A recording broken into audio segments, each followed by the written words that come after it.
Hello everyone, welcome back to new blog. तो हम रात को 8 बजे के बाद निकल चुके हैं घर से बाहर। मैं, नारायण और नारायण के पापा।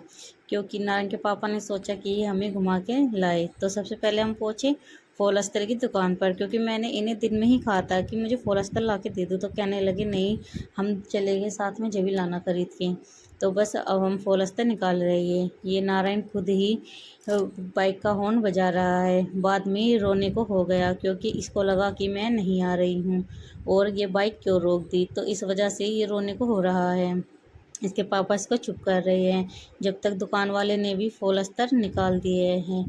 और ये अब हम फॉल अस्तर लेकर बढ़ चुके हैं आगे। आगे देखा तो अधिकतर दुकानें बंद हो चुकी है।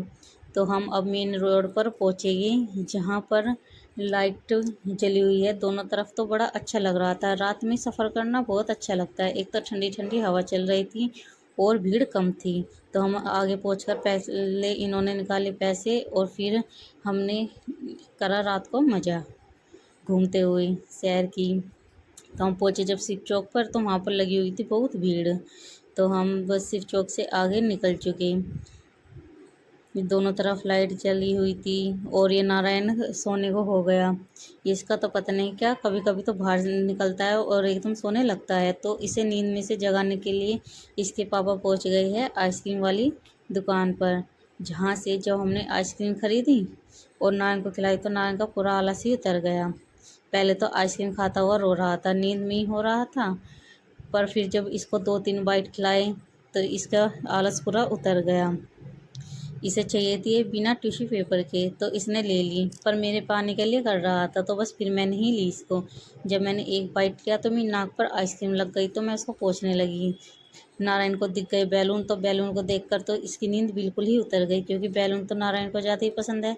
अब नारायण ने आधी आइसक्रीम खा लिया है, तो ये अब दोनों तरफ से पकड़ के खा रहा है और बार बार अपने ऊपर ज़्यादा गिरा रहा है। तो मैंने निकाला हैंकी और इसको बार बार साफ़ कर रही हूँ। आइसक्रीम खाने के बाद हम बड़े आ गए तो देखा जंक फूड के कार्ट लगे हुए हैं, जिन पर बहुत भीड़ थी। और हमने सोचा क्यों ना हम भी उस भीड़ का हिस्सा बने। तो हम भी जा पहुँचे एक उस भीड़ में, जहाँ पर हमने खाए मोमोज़। क्योंकि ये पूछ रहे थे कि क्या खाना है, मैंने कहा जो आप खाओगे खा लूँगी। क्योंकि जब कहीं बाहर जाते हैं तो समझ में नहीं आता क्या खाए क्या नहीं, जब आगे इतनी चीज़ें दिखाई देती है खाने के लिए। तो बस हम पहुँच जा रहे हैं मोमोज़ वाली दुकान पे, क्योंकि इन्होंने अपना एक इनकी पसंद का एक मोमोज़ वाला है, तो उसके पास ही जाते हैं हम। जाने को तो हम दुकान पर भी जा सकते थे, पर ऐसे खाते हैं तो बड़ा अच्छा लगता है, वो भी रात को।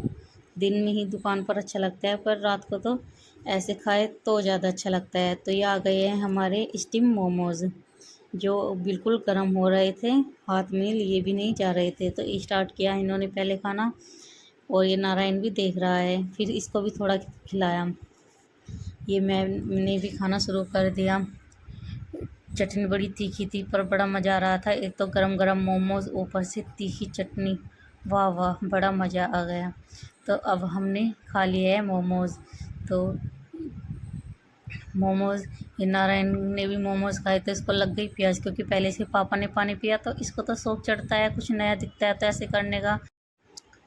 तो मोमोज़ खाने के बाद हम पहुँचे आगे, तो नारायण ने ले लिया बैलून, जो ये खुद ही लेके बैठा अपने पापा के मुंह पे बार बार उस बैलून को लगा रहा, जिसकी वजह से बाइक चलाने में भी परेशानी हो रही थी। फिर नारायण के हाथ से बैलून छूट गया, तो मैं उसको उठाकर लाई और मैंने ही उस बैलून को ले लिया। फिर नारायण के पापा कहने लगे मेरा तो मोमोज से मन नहीं भरा, तो मुझे तो कुछ और भी लेना है। तो फिर इन्होंने ली सूप वाली चाउमीन, और जब तक नारायण ने भी अपना बैलून फोड़ दिया।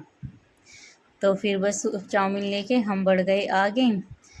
ये देखा ज़्यादातर दुकानें बंद हो चुकी है, क्योंकि ये दुकानें कपड़े की है और कपड़े की दुकानें रात को 8-9 बजे के लगभग बंद हो जाती है। तो बस फिर हमने गोलगप्पे पैक कराए, जो हम घर जाकर ही खाएंगे।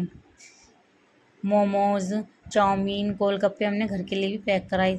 कुछ मोमोज़ हमने बाहर खा लिए थे और हमने घर के लिए पैक कराए थे, क्योंकि घर पे मेरी सास और ननद भी है। तो बस अब हम इन सामान को लेके आगे बढ़ चुके हैं। ज़्यादातर ठेले या खाने वाली दुकानें ही खुली हुई थी, वैसे कपड़ों की, जूतों की ये दुकान बंद हो चुकी थी और सड़कें बिल्कुल खाली थी। तो हम पहुंच गए हैं घर। तो कैसा लगा आपको हमारा ब्लॉग कमेंट में ज़रूर बताइए।